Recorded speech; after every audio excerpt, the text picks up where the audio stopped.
Sometimes people don't want to hear the truth because they don't want their illusions destroyed. That's a powerful line from Friedrich Nietzsche, and it cuts right to the heart of something we rarely talk about, especially when it comes to love. We've been fed this narrative our whole lives, haven't we? From fairy tales to pop songs, we're told love will save us. It'll be pure, redemptive, unconditional. That the right person will somehow magically heal all those cracks you've never dared to face alone, the ones from childhood, from past hurts, from every story that whispered a promise into your subconscious. One day, someone will come and make everything okay. And you believed it, not because you're weak, not because you're naive, but because you were never really given the tools to see through that illusion. But what if that promise was never meant to be kept? What if the love you've been searching for isn't salvation, but a strategy? And what if Nietzsche, the philosopher often misunderstood or even feared, saw it all coming?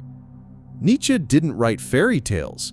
He wrote with the precision of a scalpel, cutting through the masks we wear, the myths we cling to, and the cozy emotional comfort zones we build around our egos. And when he looked at love, at women, at the way we relate to each other, what he saw wasn't always pretty. It wasn't polite, but it was undeniably real. And most of us, especially men, still aren't ready to hear it. Because here's the uncomfortable truth. You don't love her. You love the version of her that reflects who you wish you were. You love the way she validates you, the way her presence makes you feel like you're enough. But validation isn't love, and what you call love might just be a carefully curated illusion that keeps you emotionally obedient. Think about it. Women, historically, have had to master power in a world that often denied them visibility. They weren't given swords, so they learned to fight with silence. They weren't offered direct control, so they mastered influence. This isn't because they're inherently manipulative, it's because they were often forced to operate from the shadows while men claimed the light. And that's precisely where the modern man still fails to see clearly. You mistake strategy for softness. You confuse adaptability with innocence. You think she's fragile, that her love is unconditional, that her tenderness is pure. It's not. It's power refined, rehearsed, and executed with precision. While you're spilling your emotions and calling it vulnerability, she's scanning your words for leverage. While you're dreaming of soulmates, she's calculating the cost of closeness, weighing her needs against control and desire against influence. Not maliciously, but instinctively, because she learned a long time ago that the one who sees the game but doesn't speak of it wins. And what about you? You were raised to idealize, to put her on a pedestal so high it conveniently excuses your blindness. You don't see the strategy because you don't want to. You prefer the dream, the muse, the good girl, the healer. But what if those roles are just masks? Masks she's learned to wear because, well, they work. Nietzsche exposed this lie, not to destroy women, but to dismantle the stories men tell themselves about women. Because as long as you believe she is morally superior by nature, as long as you believe her affection is without motive, you will continue to surrender your agency in exchange for emotional security. And she will accept that power, not because she hates you, but because the system taught her to use it. You aren't being loved. You are being handled. And the scariest part? You often like it that way. You like the comfort. You like the worship. You like the emotional anesthesia that lets you avoid confronting yourself. Because the moment you stop needing her to be your redemption, you'll have to face what's truly behind your need. And that, not heartbreak, is what genuinely terrifies you. But fear wears many disguises, and one of its favorites is romantic devotion. You think you're loving her purely. You think you're giving yourself freely. But look deeper. What you're offering isn't love, it's bargaining. You're essentially saying, if I give you my heart, will you fix the parts of me I don't want to face? You're not seeking a partner, you're seeking a solution. And while you're offering your soul in search of comfort, she's listening, not just to your words, but to your needs. Not because she's cruel, but because every vulnerability you reveal becomes a map of your emotional pressure points. And she learns them quickly, not to hurt you, but to position herself in your psyche where she becomes indispensable. Nietzsche saw this. He saw that what we often call love is just a subtle contest for emotional real estate. Who controls the rhythm of closeness? Who withholds first? Who gives in last? These aren't questions of affection, they're questions of power. And here's the deeply uncomfortable truth. The one who needs less controls more. You give her everything, your time, your attention, even your identity. You call that honesty. She gives you what you crave, just enough to keep you chasing. She calls that connection. But it isn't connection, it's choreography. We've built a culture where women are taught to influence without appearing to lead, and men are taught to submit while thinking they're conquering. It's not her fault, and it's not entirely yours either. It's the result of centuries of conditioning where men dominated the outer world and women mastered the inner one. And now, in modern love, you walk right into the trap, smiling. She doesn't need to argue, she needs to suggest. She doesn't need to demand, she needs to desire. And in doing so, she suddenly shapes you, your decisions, your identity, without ever raising her voice. That's not manipulation, that's mastery. You call her mysterious because you don't understand her. You don't understand her because you've never questioned your own myths. You still think love is about unity. She knows love is about leverage.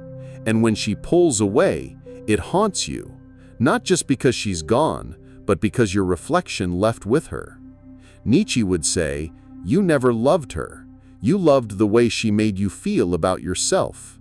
She was the stage where you performed your worth. Now the stage is gone, and you're left with silence and the truth. And here it is. She didn't deceive you. She simply stopped playing the role you wrote for her. You didn't see her. You saw your idea of her. And when she stopped performing it, you called her cold. You called her cruel. But maybe the real betrayal was yours for loving a fantasy and expecting her to live inside it. Nietzsche didn't condemn women. He condemned men who refused to grow up, who wanted muses instead of mirrors, who begged for angels instead of daring to face human beings in all their glorious, terrifying complexity. If you're ready to stop blaming her, then you're ready to look at yourself, not with guilt, not with shame, but with clarity. And from clarity, something truly radical can begin, not the end of love, but its transformation. You were taught that love is the highest virtue, that to love selflessly is the mark of a good man. But what if that selflessness is just another mask for emotional dependency? What if, beneath all the poetic gestures and grand declarations, there's a quiet, gnawing fear? That fear whispers, if I don't give everything, she won't stay. And so, you offer more. You compromise more. You even erase parts of yourself to become what you think she wants, not because you truly love her, but because you absolutely fear being without her. This isn't nobility, it's submission disguised as romance. And while you think you're being brave, she often feels something else entirely: control. Not control through force, but through her mere presence and through your willingness to constantly orbit around her approval. Because here's the truth Nietzsche hinted at, the one so few are willing to hear. Love, when rooted in need, is never equal. She may not explicitly ask you to change, but you change anyway. She may not demand your obedience, but you give it anyway. Why? Because you've convinced yourself that her acceptance is your salvation. But she didn't ask to be your savior. She was just being herself, and you, in your deep-seated need, turned that into a mirror of your worth. And when that mirror cracks, you don't just feel loss, you feel a complete collapse. Because it wasn't love you were protecting, it was the story. The story that says, if she loves me, I am whole. If she stays, I matter. But stories aren't truth, and when reality finally intrudes, you call it betrayal. Nietzsche would call it an awakening. The real lie isn't that she has power. The lie is that you never truly saw it. You called her gentle, but she was acutely observant. You called her nurturing, but she was fiercely strategic. You thought she surrendered to you, but she was always choosing, always calculating, because she understood something you never did.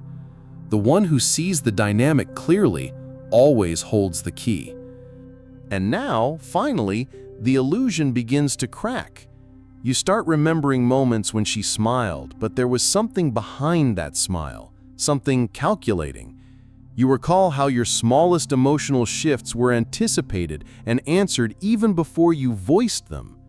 You thought she was simply intuitive, and she was, but her intuition for her is a tool for survival. It's her way of staying a step ahead in a world that never truly gave her the power to confront directly, only the power to subtly shape. This isn't about blame, not hers, not yours. This is about reality. You live in a world where love is sold as mutual surrender, but it's often practiced as mutual leverage, where vulnerability is branded as a virtue, but often used as currency. And the moment you truly realize this, you're faced with a stark choice. You either grow up or you break down. Most people, frankly, choose to break. They retreat back to the familiar myth. They search for another muse, another emotional performance partner. They tell themselves, this time will be different, but it won't, because the fundamental roles haven't changed, only the actors have. And until you stop needing her to play a specific part for your emotional comfort, you will never truly meet the actual person behind the mask. But what happens when the mask is truly gone? When you stop desperately seeking roles and start simply seeing reality? You begin to notice what was always there, not manipulation, not malice, but instinct. An intelligent, capable woman, profoundly aware of her lack of institutional power, mastering relational power instead, not because she wants to maliciously control you, but because this is often the only real power she's been allowed to have. So ask yourself, not if she's ready to love you, but if you're truly ready to see her without the myth. Because only then can you truly begin to see yourself authentically. And only then does love stop being a comforting story and instead becomes a radical revolution. If this perspective opened your eyes, if it made you uncomfortable in a way that felt true, then share it, like it, subscribe. Not for entertainment, but because you're finally done with illusions. You're ready to see things as they truly are. If this conversation, this brutal honesty, transformed you, even just a little, then help it reach someone else. Someone who's still trapped in the romantic myth. Someone who's still waiting for a savior instead of looking within. Because the truth, as Nietzsche understood, is often a lonely path, but it's the only one that leads to genuine strength and self-possession. It's time to move beyond the fairy tales and confront the reality of human connection. It's time to understand that love in its most authentic form isn't about two halves making a whole, but about two whole individuals choosing to navigate the complex dance of life acknowledging each other's power and facing their own truths together.